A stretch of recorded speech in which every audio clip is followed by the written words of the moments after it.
Hi, and welcome to our webinar titled, Are You Thinking Like a Day One Business? It's great to be here with you. I've really been looking forward to this session, this hour that we're going to have together today.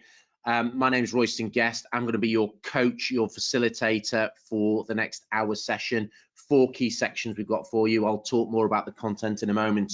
My commitment is to bring my A game and all my energy, passion, and critical thinking to this time. And most importantly, I just want to thank you for investing an hour of your time to be on here. My goal is to make sure that this is really value adding, that you get some golden nuggets, practical, real world ideas that you'll instantly be able to take away and apply and really think about where you are currently on your journey. So the goal is to add massive value. It is an intriguing title. Are you thinking like a day one business? I'll give you more in terms of the context and where that came from in a moment. I just want to kick off by talking about number one. You will get a copy of the slides straight after this webinar. Make sure that you sat back comfortably in your chair. You've got your coffee or tea. You've got your gadget where you're going to be making notes. There are so many ideas that we've got packed into this 1 hour that you will go away with copious notes, but also by having the webinar on playback, it will give you the opportunity to dial back in, listen to the bits that are really relevant for you, and also to perhaps share it across any colleagues or friends that you've got who might also benefit from the webinar in the way that I hope you will by the time we get to the end of it. So here's a couple of context pieces that I think are really important. And what I'm talking about at the moment is the 2020 business reset. And I passionately believe that not only will 2020 be studied for a year of COVID-19 in the context of Spanish flu and the impact it had from a medical perspective, 2020 will also be studied as the year that there was fundamental structural change in how we do business, not just what we do, but how we do it. And I think the first message that I think is really important at the start of this session is that this will not be a reboot post COVID-19. We will not go back to where we were before. We're going to go forward to a different new position. And the challenge for today is to really think about what does that new position look like for you and your business. And the critical thinking that you put in now will dictate how successful you are when the rebound starts to happen. And already in the UK and across the world, we're starting to unlock restrictions. So that rebound is happening. And I think that on September the 1st, and I use September the 1st as an arbitrary date, but to demonstrate this point, that one of two scenarios will play out and you will fall into one of two buckets.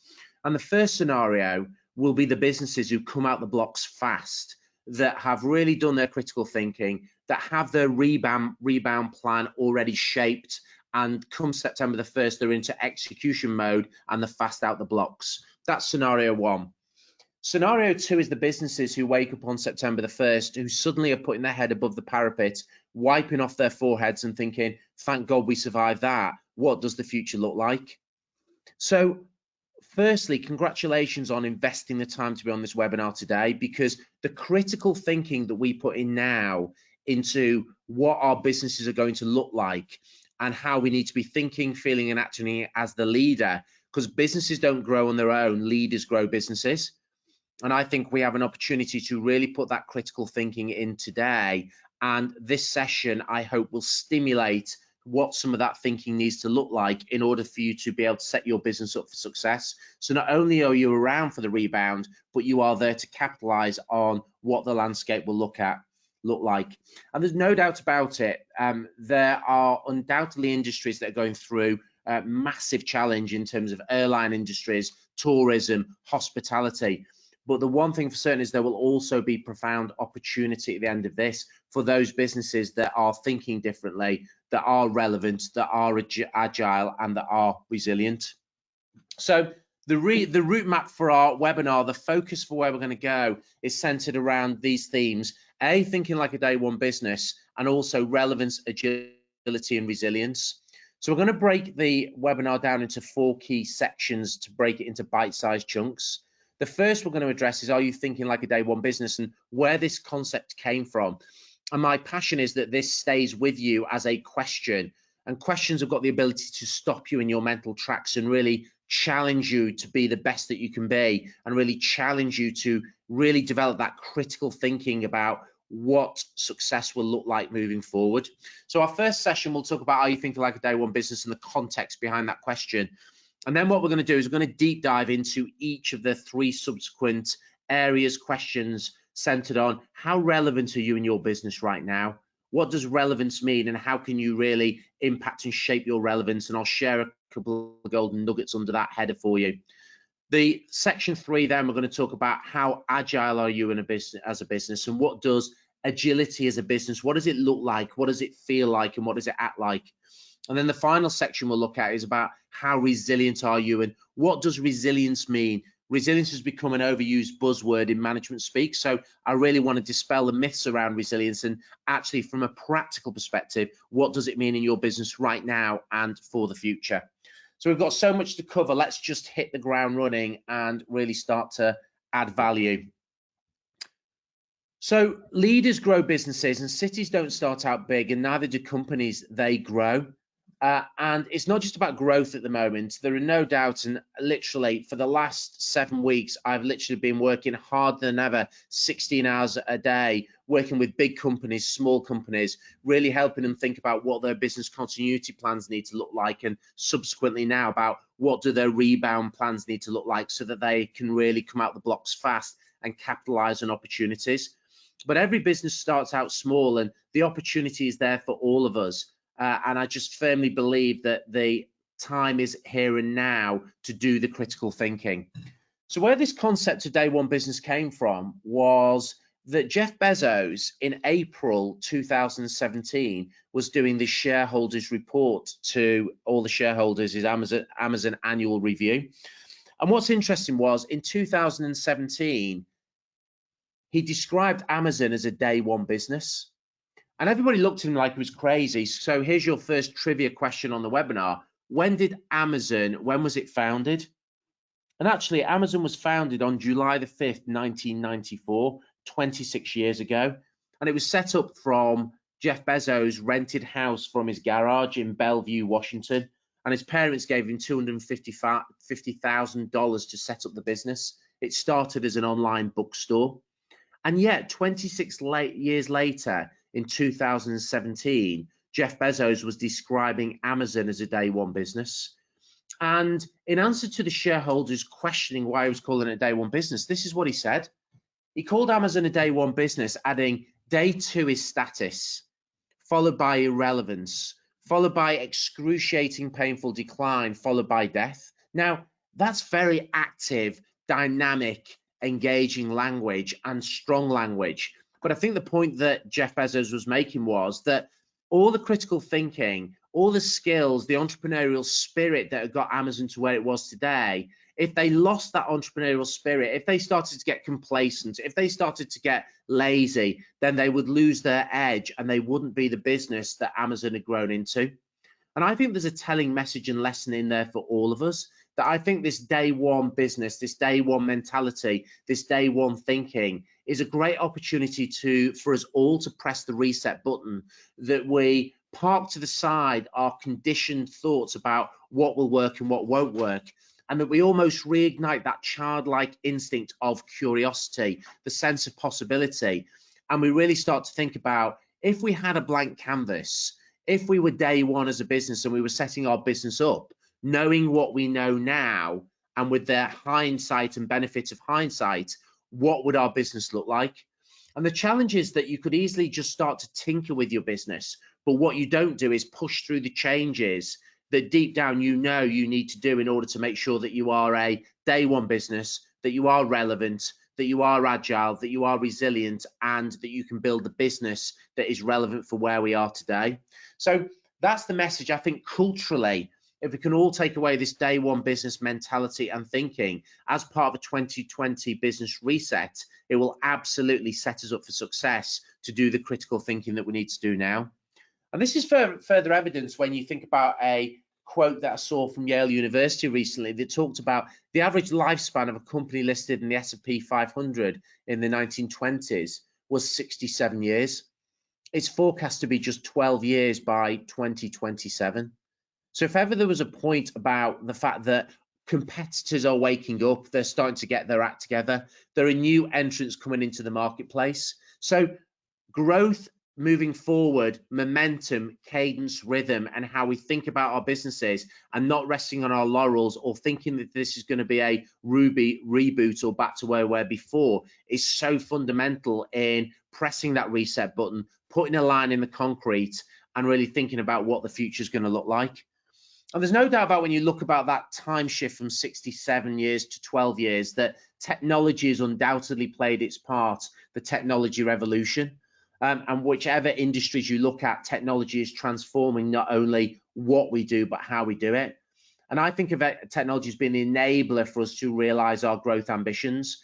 And the question is, what part will technology play in allowing you to transform not just what you do, but how you do it? And the reality is the technology revolution is not going to slow down. If anything, it's only going to speed up. And even when you look at this slide here, and I know this is there's lots of figures and facts on this slide. So what I'd urge you to do is, when you get the back play of the webinar, take some time to look at this, because there's some really interesting stats on here. And even if you look at how it changed in a year from 2018 to 2019, and it'd be amazing to look at how this is going to change from 19 to 20, particularly as we've switched to a lot of remote working, and in fact technology has only increased in terms of its importance in terms of what we do and how we do it. But you look at some of the stats in here, and the search queries that's done 3.8 million versus 3.7, the million viewers that have videos that are viewed on YouTube. And probably the telling fact that I really think draws this is that when you look at Netflix, and in 2,000 hours in it, 2018 in an internet minute, 266,000 hours were watched, and already in 2019 that was 694,000 hours. So technology is undoubtedly a driver of thinking like a day one business. And my question for you is, how do you really ensure technology is working for you, not against you? How is technology an enabler to really think about, what does your day one business mentality and thinking look like with technology? What does that reset button look like? And the most important point with this concept about day one business is that actually asking the question about day one business is not something that we should just be asking as part of a annual planning cycle. For me, this is something that as leaders, as business owners, as professionals, it's a question that we should be asking every single day. When the lights and the sun comes up every single day, that should be our trigger to think about, right, how am I going to make sure that we are a day one business, that we are relevant, that we are agile, that we are fast, that we are dynamic, that we are resilient as a business. And I think this fresh thinking needs to consume all our thinking and become part of our DNA on a daily basis. So this is not something that is a monthly or a quarterly or a yearly question. It should become part of our daily questioning of ourselves, of our businesses, of our teams, in order to set ourselves up for success. So they have the context around why I decided to call the session, Are You Thinking Like a Day One Business? What underpins this is three key themes that I really want to work through with you, and almost take the opportunity that as we work through these, think about your business and where you're at on your journey, and do a thermometer check of how each of these applies to you. So our section 2, we're going to talk about day one relevance to start with. And when you think about these businesses, why did these businesses dive? Why have these businesses thrived? And I put these up there to stimulate our thinking. I'm sure you can think about hundreds of examples of probably experiences you've got with businesses that you know. The reason they're up here is just to stimulate our thinking. So when you look at the left-hand side, why do these businesses dive? Sony, if you think about Sony and where it was back in the 1980s or the 1990s, it was the innovative technology brand. When you thought about innovation, when you thought about quality products, when you thought about leading edge products, Sony was probably the default mode. I think Samsung has probably become the new Sony today. Blackberries were the rage in the late 1990s, early 2000s. BlackBerry was the gadget to have, probably championed by Messenger. But where's BlackBerry today? It's gone, it's extinct. Blockbuster. Jane and I, my wife, we used to love, this was pre-kids of course, we used to love going to Blockbuster on a Saturday morning to buy our DVDs and our movies for the weekend. Blockbuster had the opportunity to buy Netflix 3 times, and the board of Blockbuster rejected Netflix because they said the future of video and films was not in streaming. What an opportunity they missed. I'm sure we've probably all had a Nokia phone at some point in our life, and the ringtone for Nokia was synonymous with being the third most recognized sound out of all the sounds globally. Woolworths. I'm 46 years of age, so I'm old enough to remember Woolworths. And in the 80s, what did you go to Woolworths for? It was your pick and mix or singles records. And then in the 90s, Woolworths was the place to go if you needed a plug or a fuse or a light bulb. And what happened was it tried to be everything to everybody, and it became nothing to anybody. So when you look at why these businesses have died, did they stop innovating?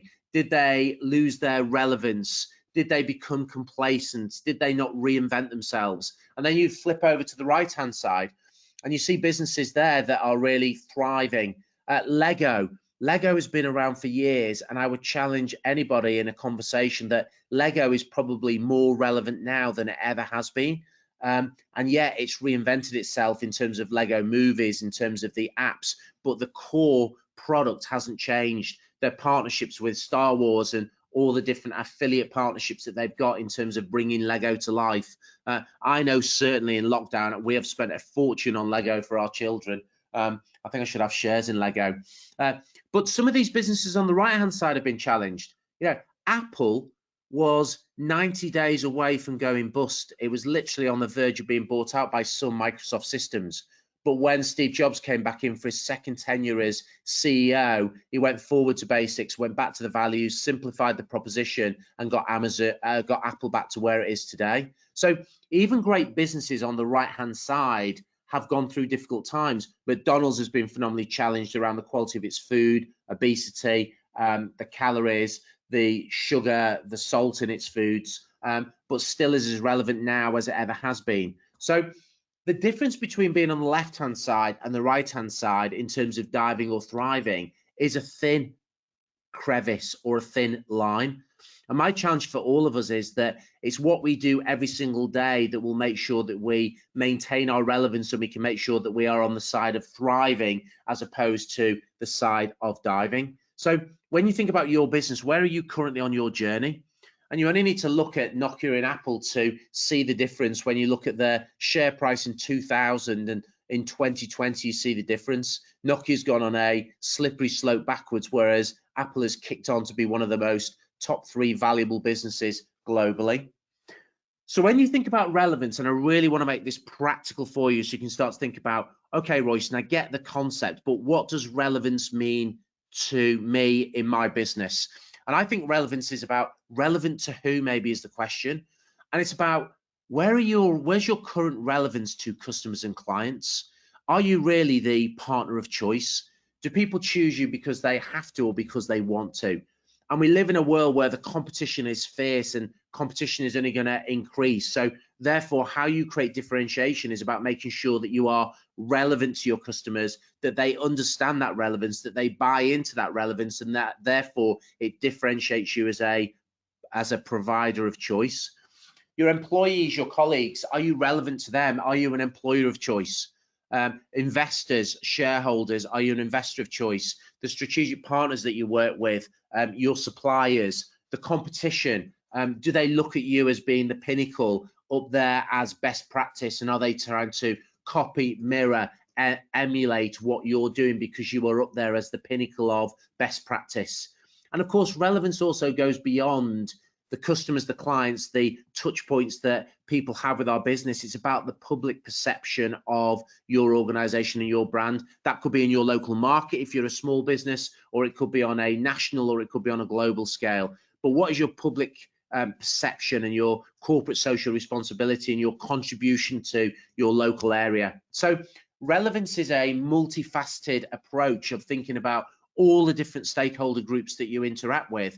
And I would challenge you to think about how relevant are you for each of those different stakeholder groups. And when you pull those together and you draw them all together, it's about, are you really set up as a trust brand? And I passionately believe the race is on for us all in our businesses to position ourselves to earn the right to be perceived as a trust brand.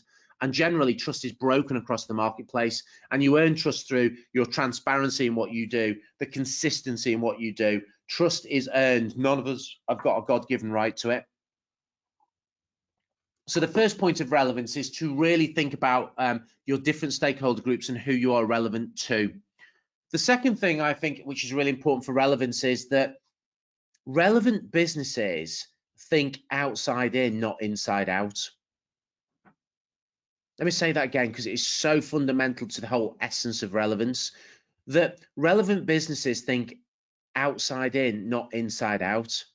And the challenge is that we could become so consumed by our businesses, and we create processes and systems, and we think about the value proposition, but we think about it through our lens as a business specialist, as a business owner, as an entrepreneur.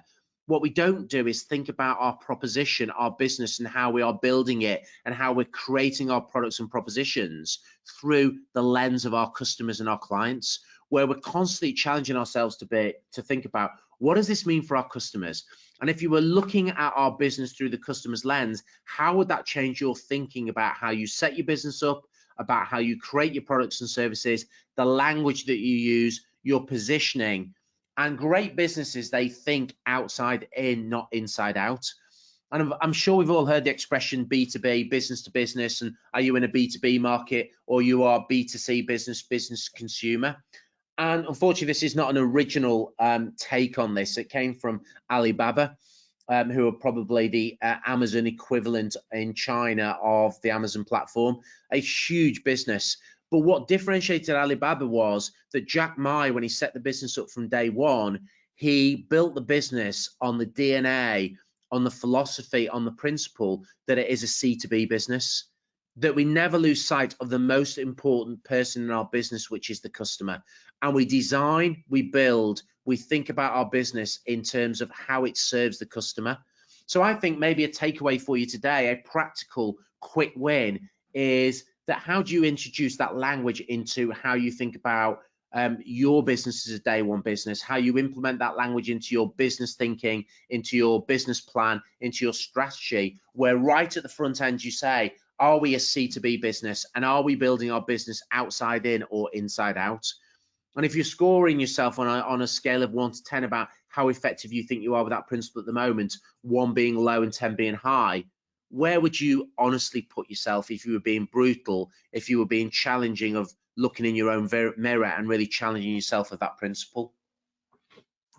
What's our relevance from a leadership perspective? And I mentioned and reinforced the point that I talked about earlier, that businesses don't grow on their own, just like cities don't grow on their own. Leaders grow businesses.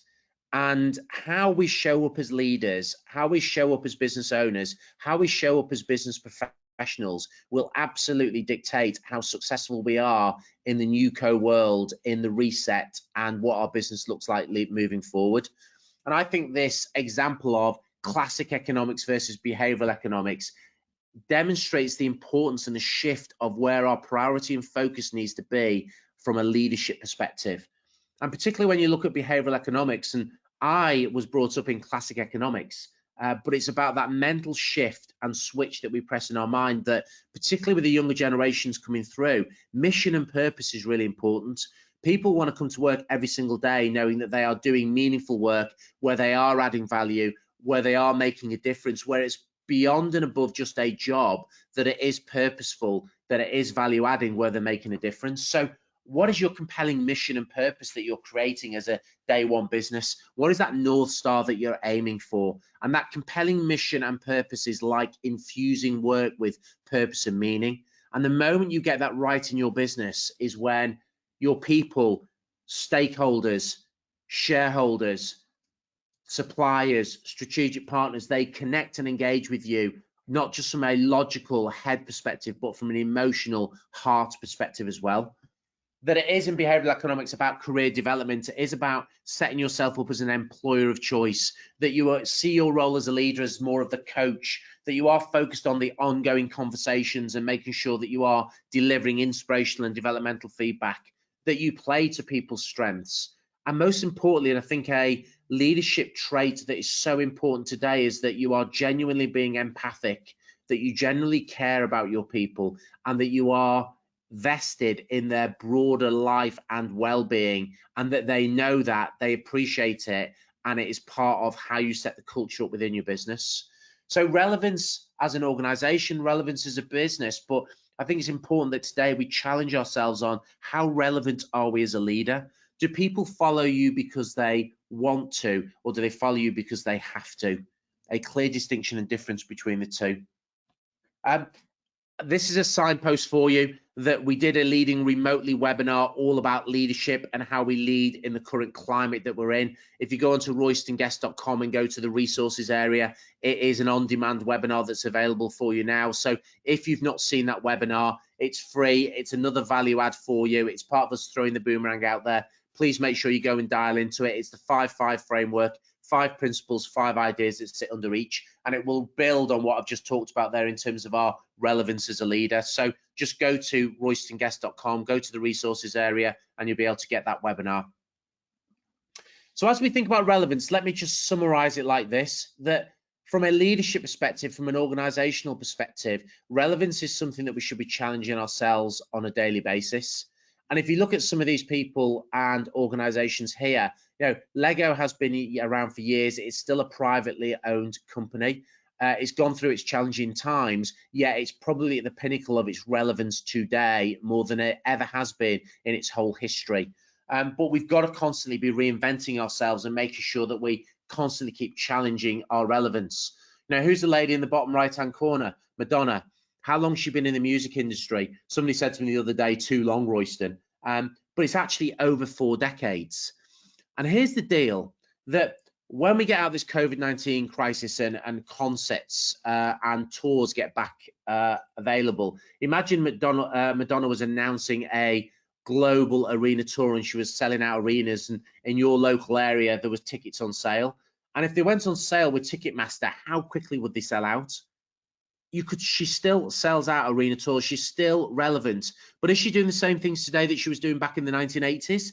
No, the music industry has evolved. It's changed massively. It's all about downloads. It's all about digital now. When Madonna was first around, it was about singles records being sold in Woolworths. So she has had to reinvent herself just like businesses, and we have to reinvent ourselves as well. Alex Ferguson, put your love or hate for Man United to one side. He ran Man United for 26 years.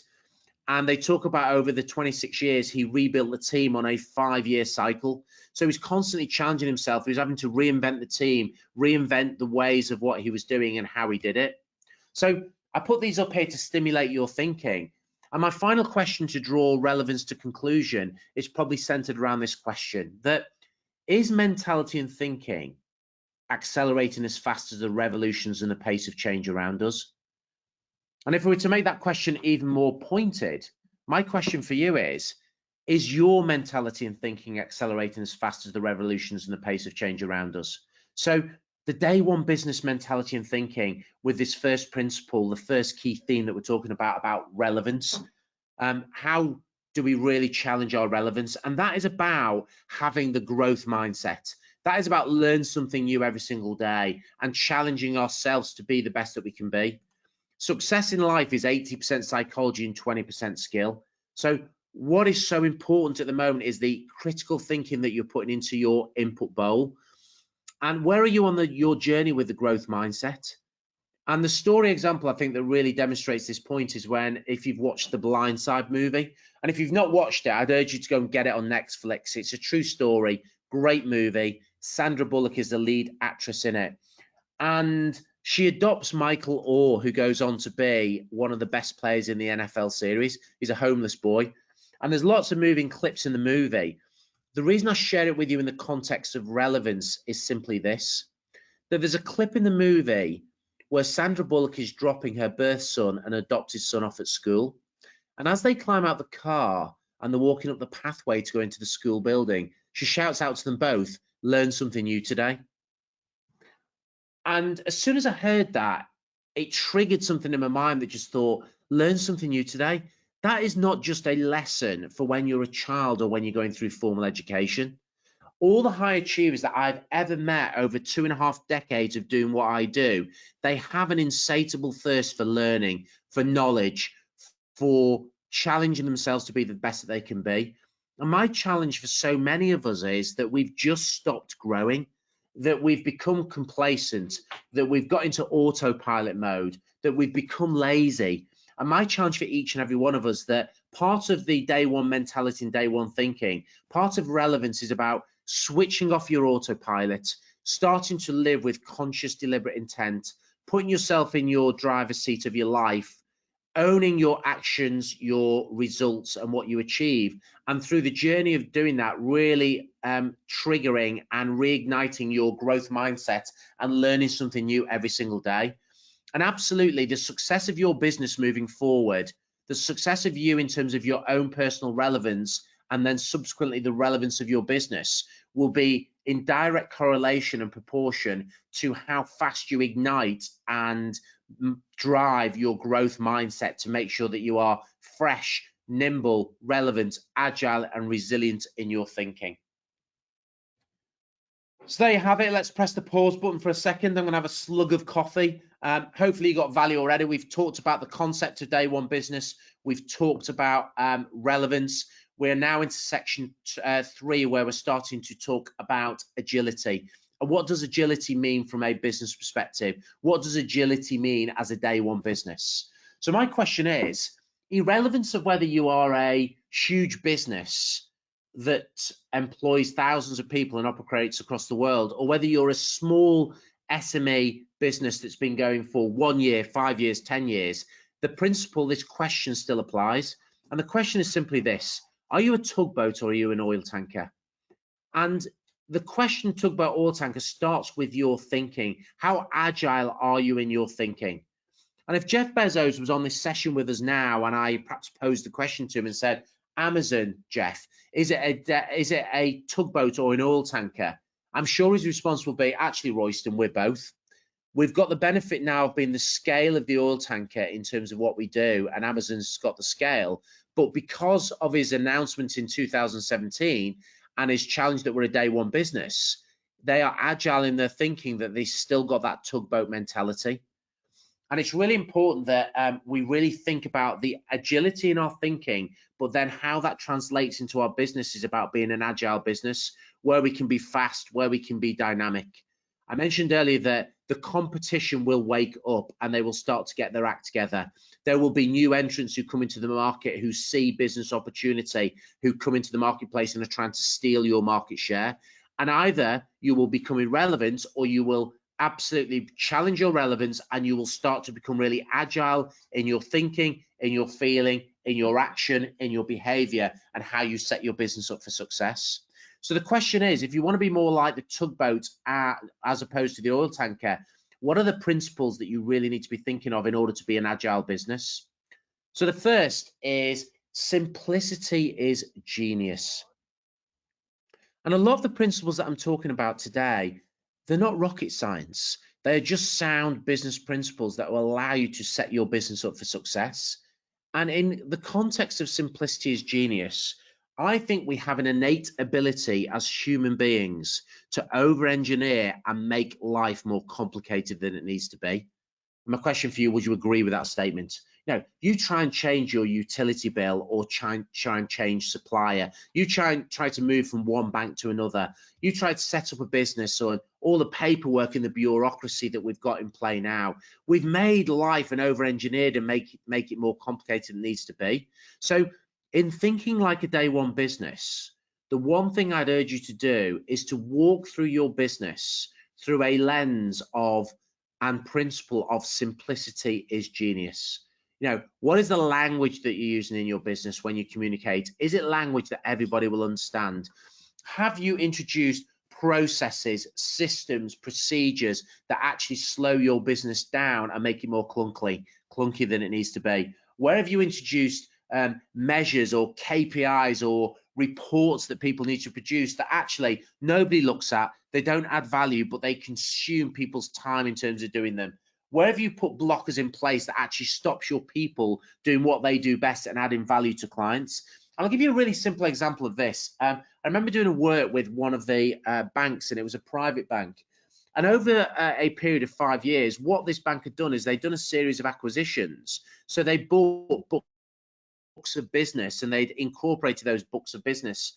And when you spoke to the private bankers, every time they bought a book of business, what they did was they had a separate spreadsheet of how they managed that portfolio of clients. And because they bought 8 books of clients over the 5-year period, suddenly people had 12 different spreadsheets and places that they needed to go to. So suddenly they put blockers in place that stops their people adding value. And this is about marginal erosion that creates on us. And suddenly we don't realize that we are making our businesses more complex than they need to be. So I'd urge you to do a clean sweep, go through your business with a fresh view and with the lens of simplicity, and drive change into your business that makes it more agile in your thinking, agile in the behaviors, agile in your systems, agile in how the business is set up, and not just what you do, but how you do it. And I guarantee one thing, there is massive, phenomenal opportunity in all businesses to really drive home that principle of simplicity. The second principle is that your appetite for change. And in thinking about your business as a day one business, there is no doubt for some businesses that this is going to be a revolution, that their businesses perhaps weren't fit for purpose before COVID-19, and they're certainly not going to be fit for purpose post COVID-19, that the marketplace has changed, the industry is moving on. So depending on where you are on your business journey, it might be evolution or it might be revolution. But the one thing for certain is it's about what our appetite for change is. And do you view change as your friend or your foe? Do you see it as an opportunity or do you see it as a threat? But the one thing for certain is change is not going to go away. If anything, the speed of change is only going to accelerate. And it's about no longer seeing change as a discrete project or intervention that you do. And even if you go back over the last decade and think about the phenomenal amount of change and the environment that we're operating in with our businesses. 2008, we had the financial crash. We were questioning not only businesses going bust, but countries going bust, and is your money safe in a currency? Then you've had the whole expenses scandal, then came Brexit, and now we've got COVID-19. So there are major structural changes that we're being hit with, headwinds that we're facing off into. And it's about how we are nimble and agile in our businesses to think about how we can navigate the landscapes, the storms, the headwinds that we are heading into. So my question for you is, what is your appetite for change? And start to really listen in your business with your people as well about what their appetite for change is. And so often, I'll hear people use language, and one of those language that is a good insight to where people are at with change is the 7 most expensive words in business. And what are the 7 most expensive words in business? Because we've always done it that way. And if you hear people in your business talking about that's the way that we've always done it, it's about breaking that paradigm. It's about breaking down the resistance to change and questioning, just because we've always done it that way doesn't mean it's going to be the right way to do it moving forward. And we've got to challenge our preconceived notions, ideas about what success is going to look like moving forward. And that's why I challenge us to almost have that fresh perspective, take that blank canvas and really interrogate and rip up the rule book. The rule book is changing, and therefore our business planning, our thinking about how we need to set our businesses up for success also needs to change. And my challenge for all of us in terms of our appetite and our speed of embracing and accelerating change is simply this, that if you don't like change, you'll like irrelevance even less. And it will be so easy for businesses to fall into the camp of irrelevance. So in summarizing agility, it's about how you hunt out and how you unlock and how you find every single day and harvest the marginal gains that lie in our businesses. We've all probably heard the concept of marginal gains. It was championed by Dave Brailsford when he ran the British cycling team. And in essence, the whole concept about marginal gains was, where are all the 1% incremental gains? And if we find the 1% incremental gains, so for example, the gearing shift on the business, the height of the seat, the position of the seat to the handlebars, the ergonomically designed helmets, the training program, the clothing that the cyclists wear, the design of the wheels. And if you put together all those 1% small changes, by the time you compound and put all those together, it has an exponential uplift on your overall performance and what you can achieve. So my question for you is, go and hunt out and find. Some of them might be revolutionary changes you need to do, but some of them might be evolutionary changes, particularly aligned to the principle around simplicity. Where are all those marginal gains that you're going to hunt out in your business? But a word of caution that in hunting out your marginal gains, also be careful that there will be marginal erosion happening. And unfortunately, pre-COVID-19, people weren't conscious or deliberate or focused enough in terms of the marginal erosion that was happening in their businesses. For example, we got lazy or complacent about our debtor days and collecting in money. We got complacent about not making sure that we had enough a reservoir or a rainy day fund that would carry us through difficult times. We heard our people in the business talking about that's the way that we always did it, and we haven't challenged that thinking. And as fast as we hunt out marginal gains, marginal erosion can creep into your business. So it's about managing the balance and challenging both, that you find the marginal gains which will lead you to a successful, fruitful, forward momentum facing business, whereas marginal erosion will be the blockers that hold you back, that stop you moving your business forward with cadence, with momentum, with rhythm, with purposeful, deliberate intent. And finally, our section 4, day one resilience. So we've talked about thinking like a day one business. We've talked about relevance. We've talked about agility. Now we come on to resilience. And as I mentioned at the start, resilience has become one of those overused words in the management echelons of business schools that has become a buzzword in management speak. And I want to challenge and dispel the myths that centered around it, because actually resilience is a really important principle, both from a personal perspective, but also from an organizational and business perspective. But the question is, what does resilience look like? What does it feel like? And what does it act like? So first, when we think about resilience, from a leadership perspective, resilience is a unique ability to confront reality head on. So in the current climate we're in, there's absolutely zero point in burying your head in the sand and thinking this is just going to go away. It's not. It's about locking in your core and developing a core of steel. It's about getting your head above the parapet, and it's about leading by example, being visible and showing people the way. And it's your ability to be pragmatic and understand the headwinds, but also optimistic about what the future can look like. So the first part of resilience is a unique ability to confront reality head on.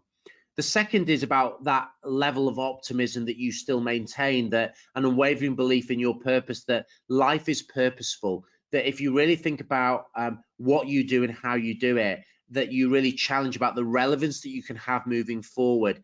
And you use that relevance as the igniter switch to engage your people, to build the momentum, to create context and meaning about what you do and how you do it.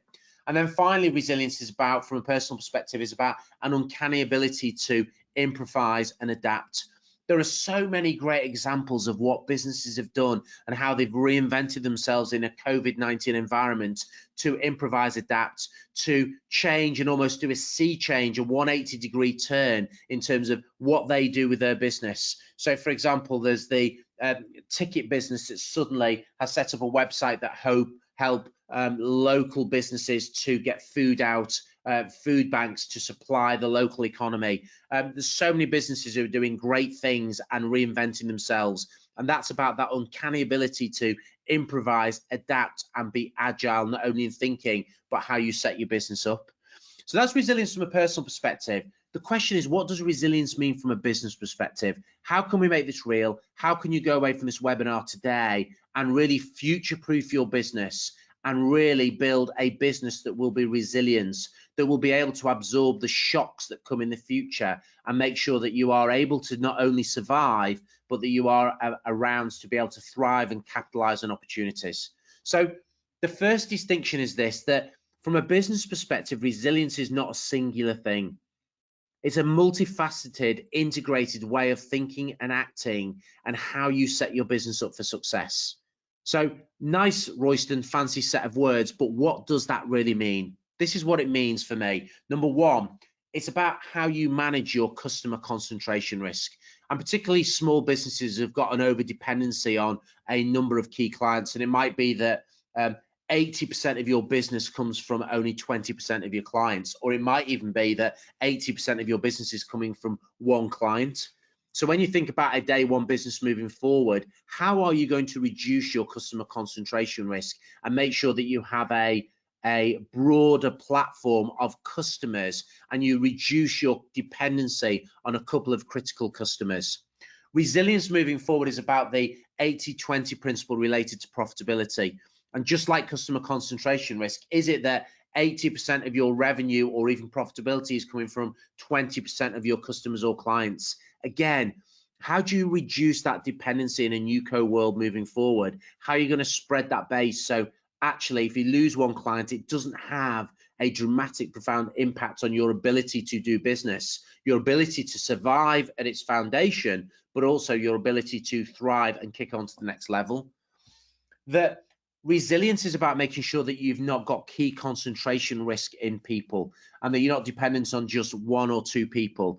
And guys, I get in the early days of running a business that in your infancy and adolescent stage of the business, you're going to have these challenges because you are a startup or a growth business. But my challenge for you is how do you move through the growth curve where if you're conscious and deliberate and thinking about these principles that underpin a resilient business, then you can start to think strategically about how you move the dials and how over time you build your resilience by addressing each of these points that I'm talking about.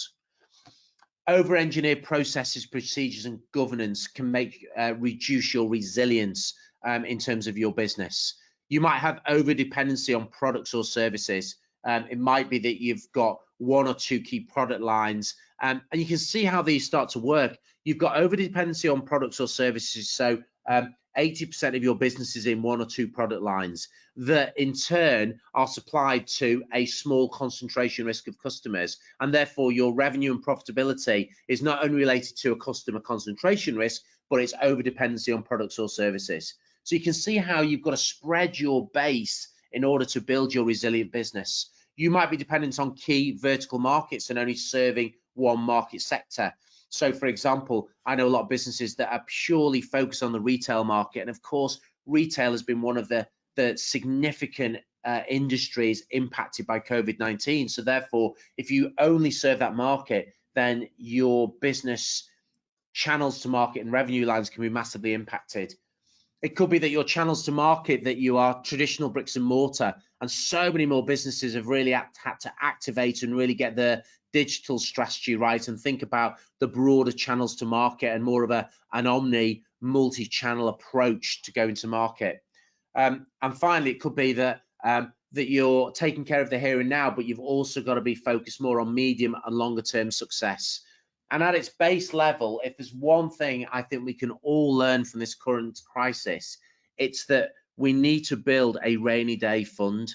And never again should businesses be so hand to mouth in terms of they haven't even got a month's reserves or a couple of months reserves to survive. There's going to be more challenges like COVID-19 that are going to hit us in the future. We don't know what some of those are, but I learned early in my career at 16 years of age. I remember listening to a Bob Proctor audio program that said, get your personal finances and your business finances to a stage where you've got 6 months reserves from a personal perspective and 6 months reserves from a people perspective, from a business perspective. Now that doesn't happen overnight, guys. I realize that, but if you put away 10% of your salary or 10% of your revenue in your business, suddenly over time, it will start to build quickly. So at some point, that has to be part of your resilience strategy moving forward. And finally, when I think about the resilience in your business, I just wanted to share this with you because I think this could be a great plan on the page that you could take away. And this could be something that you can review, that you can refer to on a regular basis. That resilience in your business growth, resilience in building a business that will not just survive but thrive, resilience in building a business that will be around for the rebound and capable of delivering accelerated sustained and profitable business growth is about understanding the 6 levers that you can pull and press in your business. So what are the 6 levers and how can you personalize and tailor this for your business? So the first of the levers are the interrelatedness of revenue, profit, and cash. And you've no doubt probably heard the expression, revenue is vanity, profit is sanity, cash is reality. And at the moment, it's about how you conserve cash in our businesses. Cash is king. And moving forward, as you come out of and think about your rebound plan, it may be that your aspirations about the levels of profit that you need to make are going to have to take a short-term hit, because actually you need to pay salaries, you need to keep people in work, you need to pay your overhead. So it might be for the first 6-12 months that you might have to win business at lower margin, but you need to keep the lights on in your business. And that might be part of your short-term strategy as part of the rebound. So for example, I know we've had to cut our cloth, and in our consultancy rates that we're going to market with, we've had to cut 20, 30, 40% of some of those rates.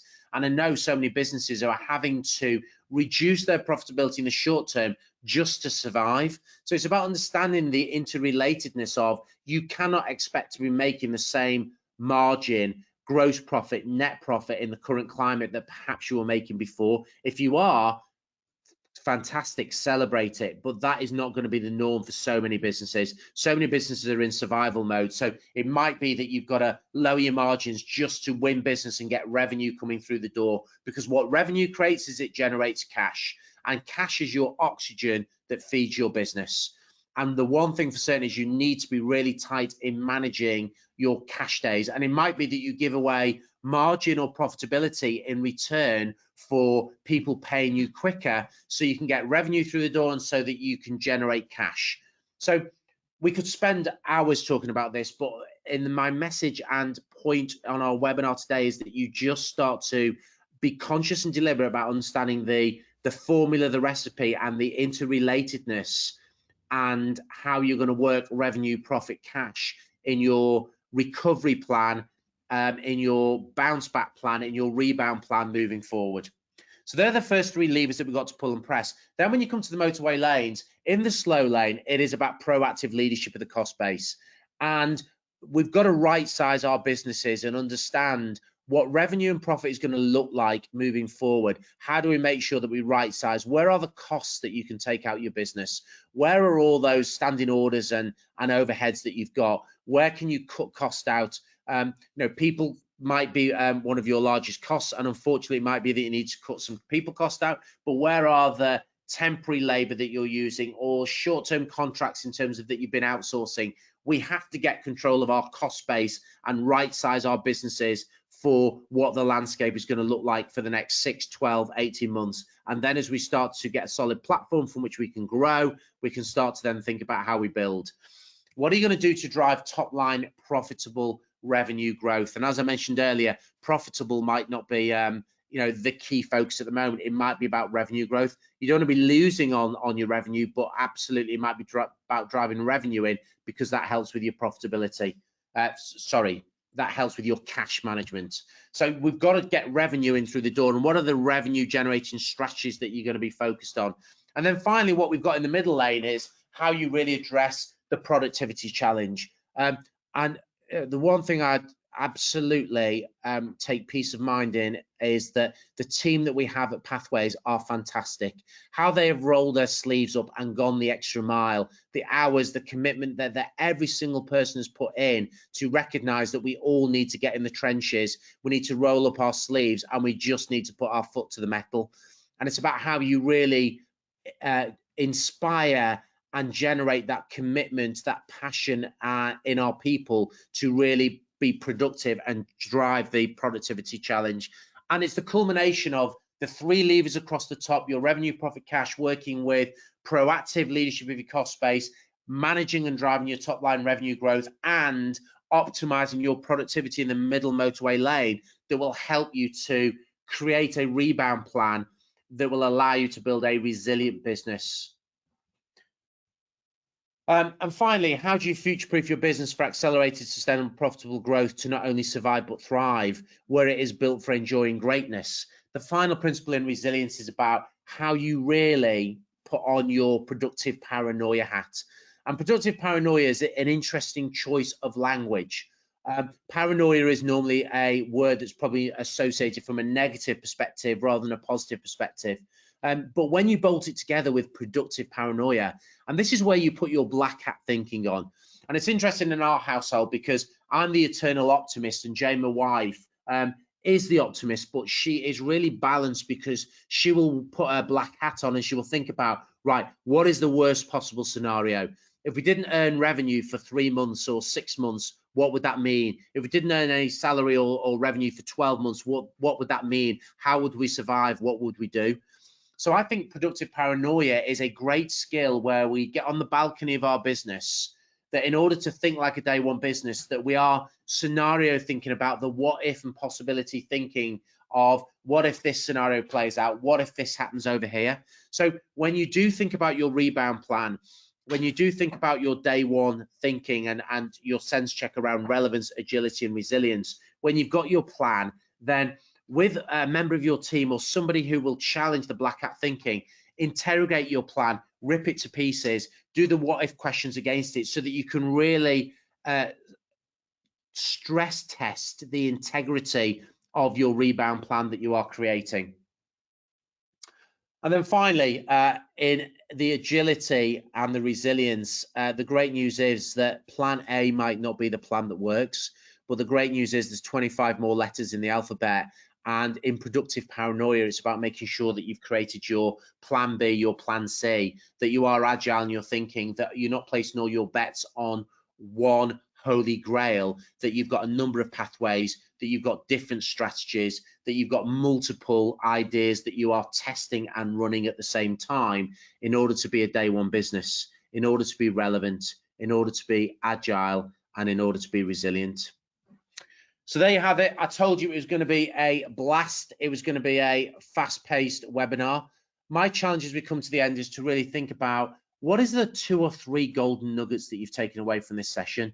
And if you go away with 2 or 3 key ideas, less is more for me. Then 2 or 3 ideas, if you manage to take those away and most importantly, you put those into action, then I know I certainly will have got what I wanted to in terms of when I designed the webinar for you with my team in making sure that it was going to be value adding, practical, and most importantly, real world.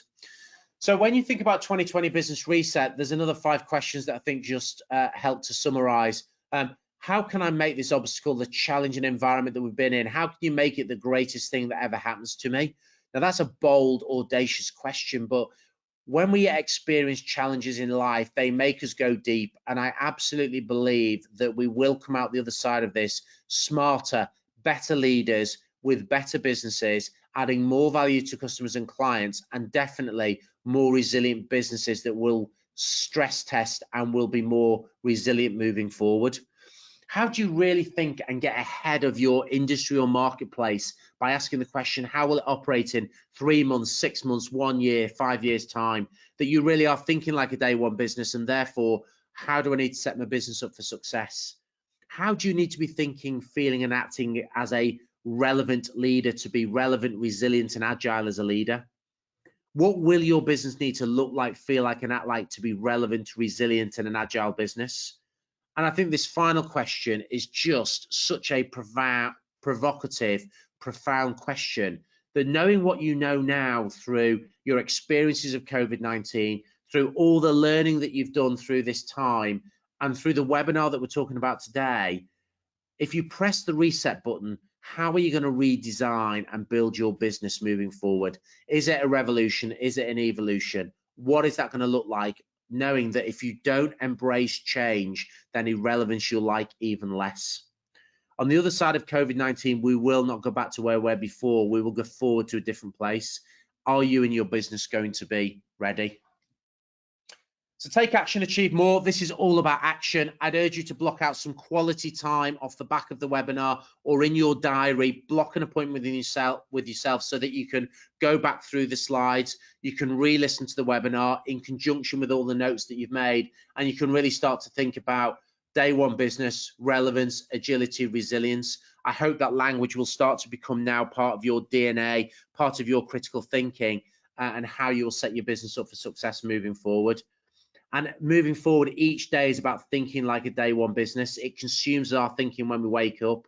And it's about preparing yourself and your business for the 2020 business reset and how you're going to add more value than ever for yourself, for your employees and colleagues, for your customers and clients, for shareholders, and how you're going to build a business that you can be really proud of. So I just want to say a massive thank you to all my team at Pathways. You are fantastic at what you do. I'm proud to be your leader. And I'm proud that we've put together on a great webinar today in terms of building agile, resilient businesses that not only have the potential to survive, but thrive. So there we have it. We were finished right on the dot of 11 o'clock. I hope you got value. Please give me some feedback. If there are questions that have come in, I will make sure we pick those up post-webinar. But please drop me an email at royston.guest@growthpathways.com. I'd love feedback from you in terms of what you think about this webinar and what are your key takeaways.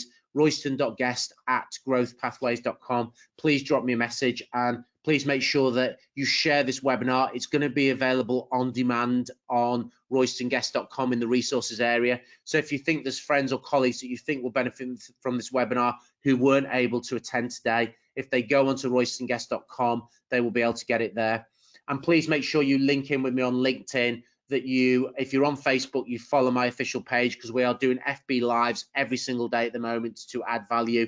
And also you can sign up to my blog on roystonguest.com.